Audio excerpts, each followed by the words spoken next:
বাংলাদেশ চলচ্চিত্র পরিচালক সমিতির উদ্যোগে জমকালো আয়োজনে অনুষ্ঠিত হলো স্বপ্নধারা বিএফডি অ্যাওয়ার্ড 2024। বিএফডিসিতে আয়োজিত এই অনুষ্ঠানে অংশ নেন দেশের খ্যাতিমান অভিনেতা, অভিনেত্রী ও নির্মাতারা।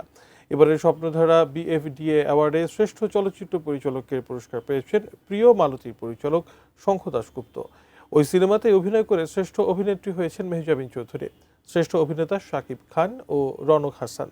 এছাড়া চলচ্চিত্রে বিশেষ অবদান রাখায় আজীবন সম্মাননা পেয়েছেন পরিচালক দেলোয়ার জাহান ঝন্টু ও মতিন চৌধুরী।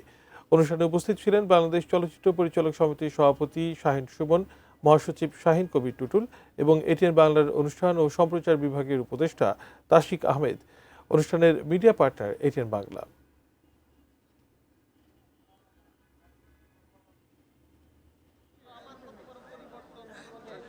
বিশ্বাস করে নিতে পারি মানুষটি আসলে অভিনয় না। পুরো এফডিসিতে একটা প্রাণের যারা রাত জেগে জেগে গল্প লেখেন, অভিনয় করেন, ক্যামেরার পিছনে কাজ করেন, তাদের স্বপ্ন পূরণের দিন আজকে এই যে স্বপ্নধারা বিএফডি অ্যাওয়ার্ড যারা আয়োজন করেছেন বাংলাদেশ ফিল্ম ডিরেক্টর অ্যাসোসিয়েশন, সত্যি প্রশংসার দাবিদার।